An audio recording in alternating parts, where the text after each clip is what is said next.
Hello दोस्तों, आज मैं आपके लिए लेकर आई हूँ विंटर स्पेशल और मकर संक्रांति के पावन अवसर पर बनने वाले ये खास हेल्दी एंड टेस्टी गोंद के लड्डू की रेसिपी, जिसमें ना चीनी, ना चाशनी, ना दूध, ना मावा, किसी चीज़ की कोई ज़रूरत नहीं है। त्योहार वाले ये हेल्दी एंड टेस्टी लड्डू मुंह में जाते ही घुल जाते हैं। इन्हें बनाना बहुत ही आसान है।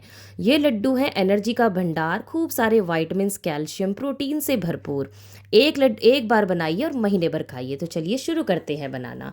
इसे बनाने के लिए सबसे पहले 2 बड़े सर्विंग स्पून देसी घी को मेल्ट होने देंगे। जब देसी घी गर्म हो जाए तो इसमें 2 कटोरी हम मखाना ऐड करेंगे, लगभग 2 कप के आसपास। सारी चीज़ें आपको डिस्क्रिप्शन में मिल जाएंगी, कितने ग्राम के हिसाब से मैंने सभी चीज़ें इसमें ली हैं। तो मखाने को अच्छे से रोस्ट कर लेंगे, बिल्कुल लो फ्लेम पर, जब तक ये अच्छे से क्रिस्पी ना हो जाए। जैसे ही मखाने अच्छे से क्रंची हो जाएंगे तो हम इसे एक प्लेट में निकाल लेंगे और इन्हें ठंडा होने देंगे। सभी चीज़ों को ठंडा होने के बाद ही हमें ग्राइंड करना है। तो मखाने क्रिस्पी हो चुके हैं, अब इन्हें हम एक प्लेट में निकाल कर ठंडा होने के लिए साइड में रख देंगे। अब उसी कढ़ाई में मैंने यहाँ पर ये 2 कप भरकर तिल लिए हैं। जो सफ़ेद तिल होते हैं, इन्हें भी हम बिल्कुल बिना घी डाले रोस्ट कर लेंगे, बिल्कुल लो फ्लेम पर, जब तक कि अच्छे से चटकने ना लगे और अच्छा हल्का गोल्डन कलर ना आ जाए। बहुत ज़्यादा ब्राउन नहीं करेंगे, हल्का सा गोल्डन ब्राउन कलर आने तक हम इसे भून लेंगे। जब ये भुन जाए तो इसे भी एक प्लेट में निकाल लेंगे और इसे भी ठंडा होने के लिए साइड में रख देंगे। अब उसी कढ़ाई में हम यहाँ पर घी ऐड करेंगे। तो 2 बड़े चम्मच मैंने इसमें घी ऐड किया है। घी मेल्ट होने के बाद इसमें मैंने यहाँ पर साबुत काजू, बादाम और अखरोट लिए हैं। आप अपनी पसंद के कोई भी ड्राई नट्स का इस्तेमाल यहाँ पर कर सकते हैं। सभी चीज़ों को लो टू मीडियम फ्लेम पर अच्छा सा क्रंची होने तक फ्राई कर लेंगे। घी में भुने हुए ड्राई फ्रूट्स का लड्डू में बहुत ही अच्छा स्वाद आता है। तो इस तरीके से जब ये अच्छे से गोल्डन ब्राउन कलर के हो जाएं तो अब हम इन्हें प्लेट में निकाल लेंगे और इन्हें भी ठंडा होने के लिए साइड में रख देंगे। अब उसी कढ़ाई में जो 1 चम्मच से भी कम घी बचा हुआ था, उसमें मैंने ये 1/4 कप खसखस ली है, जो कि बहुत ही हेल्दी होती है। इसे भी भुनने तक हम अच्छा सा, जब तक ये इसका दाना ना फूल जाए तब तक हम इसे भून लेंगे। जैसे ही ये भून जाए इसे भी एक बर्तन में निकाल लेंगे। मुझे स्पैचुला से इसको निकालना पड़ा क्योंकि करची से निकालने में थोड़ी सी प्रॉब्लम आ रही थी। तो इसे भी हमने निकाल कर साइड में रख दिया है ठंडा होने के लिए। अब 1 कप मैं इसमें घी ऐड कर रही हूँ। कितना घी इसमें लगा, कितने ग्राम्स मैंने चीज़ें ली, वो सब आपको डिस्क्रिप्शन में मिल जाएगा। अब मैं आपको पहले बता देती हूँ कि गोंद हमें कौन सा लेना है। ये है गोंद कतीरा, जो कि हम गर्मियों में खाते हैं, और ये है गोंद जिसका उपयोग हम सर्दियों में करते हैं। तो इस गोंद का आपको इस्तेमाल करना है, गोंद कतीरे का इस्तेमाल नहीं करना है। जब घी अच्छा गर्म हो जाए तो मीडियम फ्लेम पर हम इसमें थोड़ा थोड़ा करके गोंद को भून लेंगे, जब तक ये इस तरीके से बिल्कुल फूल जाएगा। और जैसे ही ये फूल जाए, अच्छे से क्रंची हो जाए, तो हम इसे एक प्लेट में निकाल लेंगे। गोंद को भूनने में आप बिल्कुल भी ठंडे घी में इसे मत भूनिएगा, नहीं तो ये अंदर से कच्चा रह जाएगा, बिल्कुल अच्छे से भुनेगा नहीं। अच्छे गरम घी में ही आप इसे भूनना। तो इस तरीके से ये फूल जाएंगे, एक एक दाना इसका। तो इस तरीके से सारा का सारा गोंद हमने भूनकर तैयार कर लिया है। तो मैंने जो इसमें गोंद इस्तेमाल किया है वो यहाँ पर आधा किलो गोंद का इस्तेमाल किया है। ये रेसिपी मेरी मम्मी की रेसिपी है, जैसे मेरी मम्मी बनाती है बिल्कुल उसी तरीके से मैं ये रेसिपी बनाकर आपके साथ शेयर कर रही हूँ। अब एक कटोरी के तले की हेल्प से इसे इस तरीके से कटोरी से दबाते हुए हम क्रश कर लेंगे, जिससे ये बहुत ही इजीली क्रश हो जाता है, और इसका दरदरा सा पाउडर बनाकर तैयार कर लेंगे। तो सारा गोंद हमने इस तरीके से कटोरी की हेल्प से क्रश कर लिया है। आप देख सकते हैं इस तरीके से इसका दरदरा पाउडर बनकर तैयार हो गया है। बिल्कुल ठंडा होने के बाद आप इसे क्रश कीजिएगा। अब यहाँ पर मैंने ये 2 सूखे नारियल को कद्दूकस करके लिया है, जिसे हम थोड़े सा जो घी बचा हुआ था उसी में रोस्ट कर लेंगे, जब तक कि इस पे हल्का सा गोल्डन कोटिंग ना आ जाए। बहुत ज़्यादा नारियल को ब्राउन नहीं करेंगे, नहीं तो इसमें नारियल की जली हुई महक आएगी। तो इसे हल्का सा गोल्डन ब्राउन होने तक भून लेंगे, बिल्कुल लो फ्लेम पर। और इसे भूनने के बाद हम एक बर्तन में निकाल लेंगे ठंडा होने के लिए। तो सभी चीज़ों को भूनकर हमने तैयार कर लिया है। अब जैसे जैसे जो जो चीज़ें ठंडी होते जाएं उसे हम मिक्सी में डालकर पीस लेंगे। सबसे पहले हम मखाने को इसमें डालेंगे और इसका दरदरा सा पाउडर बनाकर तैयार कर लेंगे। किसी भी पाउडर को हमें बिल्कुल फाइन नहीं करना है, दरदरा ही रखना है, जिससे लड्डू में बहुत ही अच्छा टेस्ट आता है। तो मखाने को हमने रोस्ट करके ठंडा होने के बाद दरदरा पाउडर बना लिया है। अब जो ड्राई नट्स हमने घी में भूनकर तैयार किए थे, इसका भी बिल्कुल दरदरा पाउडर बनाकर हम इसमें ऐड कर लेंगे। तो सारे जो ड्राई फ्रूट्स थे उसको भी हमने इस तरीके से मोटा मोटा पीस कर तैयार कर लिया है। अब जो नारियल था, नारियल भी अच्छे से ठंडा हो गया है, तो इसे भी दरदरा सा पाउडर बनाकर हम मिक्सी में पीस लेंगे। और सारा का सारा नारियल इस तरीके से पीस कर हमने एक बड़ी परात में ट्रांसफ़र कर लिया है। तो ये सारे हमारे ड्राई फ्रूट्स का मिक्स बनकर तैयार हो गया है। अब यहाँ पर हम लेंगे ये 2 कप भुने हुए चने। इससे ये बहुत ही हेल्दी लड्डू बनेंगे क्योंकि इसमें बहुत ही अच्छी मात्रा में कैल्शियम होता है।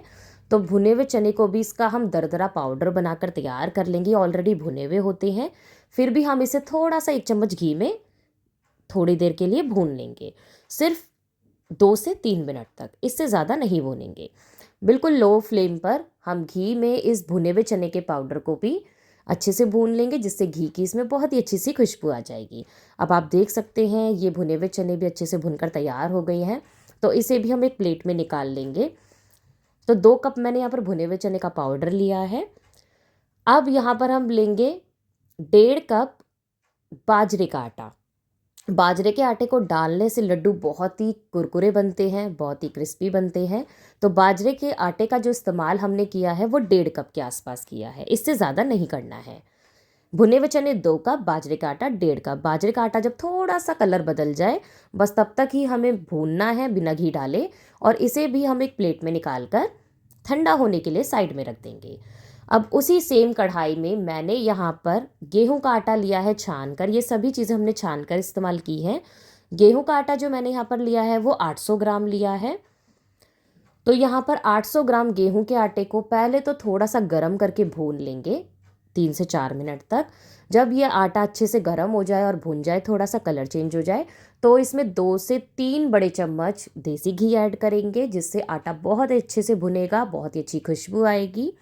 और इस तरीके से लो टू मीडियम फ्लेम पर आटे को भूनने में मुझे जो टोटल टाइम लगा वो 14 से 15 मिनट लगा। बिल्कुल लो टू मीडियम फ्लेम पर, हाई फ्लेम पर बिल्कुल मत भूनिएगा, नहीं तो आटा जल जाएगा।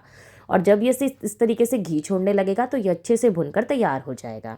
अब आप आटे का कलर देख सकते हैं कितना अच्छा आया है। तो इसे हम एक परात में ट्रांसफ़र कर देंगे। और जब ये ठंडा हो जाए तभी मैंने इसको ट्रांसफ़र किया है। ठंडा होने के बाद हम इसमें ये भुने हुए चने का पाउडर ऐड करेंगे। जो हमने बाजरे का आटा तैयार किया था भूनकर, उसे भी ऐड कर देंगे। सभी चीज़ों को हल्का गर्म में ही हम ऐड करेंगे। बिल्कुल अच्छे से भी ठंडा नहीं करना है, थोड़ा हल्का सा गर्म रहना चाहिए। अब ये सारा ड्राई फ्रूट्स का मिक्स जो हमने एक परात में ट्रांसफ़र किया था, इसे भी हम इसमें डाल देंगे। उसके बाद हम इसमें ऐड करेंगे ये भुने हुए तिल। तिल को बिल्कुल भी पीस कर ऐड नहीं करना है, साबुत तिल का ही मैं इसमें इस्तेमाल कर रही हूँ। अब इसमें ये खसखस भी ऐड कर देंगे। तो सभी चीज़ें हमने डाल दी हैं। कुछ मैंने यहाँ पर काजू बादाम और अखरोट की कतरन ऐड की है, टोटली ऑप्शनल है। और 2 छोटे चम्मच मैंने यहाँ पर ड्राई जिंजर पाउडर ऐड किया है, यानी कि सौंठ। 2 बड़े चम्मच इलायची का पाउडर ऐड किया है, जिससे बहुत ही अच्छा टेस्ट आएगा, बहुत ही अच्छी खुशबू आएगी। और यहाँ पर जो मैंने ये देसी खांड का इस्तेमाल किया है, ये लगभग मैंने यहाँ पर 1 किलो देसी खांड इसमें डाली है। आप चाहे तो बूरा का इस्तेमाल कर सकते हैं, चाहे तो पिसी हुई चीनी से बना सकते हैं, चाहे तो शक्कर से बना सकते हैं, जो गुड़ की शक्कर होती है, गुड़ का पाउडर, या फिर गुड़ को मेल्ट करके भी यूज़ कर सकते हैं। मैं यहाँ पर देसी तरीके से बना रही हूँ, देसी खांड यूज़ करके। सभी चीज़ों को, ड्राई चीज़ों को मिक्स कर लिया है। बीच में इस तरीके से थोड़ा सा स्पेस कर देंगे और इसमें ये गरम किया हुआ मेल्ट देसी घी इसमें ऐड करेंगे 1 कटोरी। तो इसे अच्छे से इसके ऊपर सारा का सारा मिक्स डाल देंगे और इसे दोनों हाथों से अच्छे से सभी चीज़ों को घी के साथ मिक्स कर लेंगे। अगर आपको घी कम लगे तो आप इसमें थोड़ा बहुत घी और ऐड कर सकते हैं। अगर आपको मिक्स थोड़ा सा ड्राई लगे, क्योंकि हमने सभी चीज़ों को घी में भूनकर तैयार किया है, तो घी हमारा बिल्कुल परफेक्ट है। अब इस तरीके से थोड़े छोटे बड़े जिस तरीके से लड्डू आप बनाना चाहें, थोड़ा थोड़ा सा पोर्शन लेंगे इस मिक्स का और इसे इस तरीके से बिल्कुल हल्के हल्के हाथ से इसके गोल गोल लड्डू बनाकर तैयार कर लेंगे। और ये देखिए बिल्कुल परफेक्ट हमारे ये गोंद के लड्डू बनकर तैयार हो गए हैं। तो इस तरीके से सारे के सारे लड्डू हमने बाइंड कर लिए हैं बहुत ही अच्छे से। जिस तरीके से आप देख सकते हैं, तो घी बिल्कुल परफेक्ट था। अगर आपको कम लगे तो आप इसमें और गर्म घी ऐड कर सकते हैं। और सारे के सारे लड्डू हमारे इस तरीके से हमने बनाकर तैयार कर लिए हैं। ये लड्डू फ्रेंड्स जितने हेल्दी होते हैं उतने ही ज़्यादा टेस्टी होते हैं, और सर्दियों में आपको गोंद का सेवन ज़रूर करना चाहिए। भरपूर मात्रा में इसमें प्रोटीन, विटामिन, कैल्शियम होता है, तो सभी को, बड़ों को, बच्चों को, बूढ़ों को, सभी को इसका इस्तेमाल करना चाहिए। बड़े बूढ़ों के लिए तो ये रेसिपी बहुत ही ख़ास है।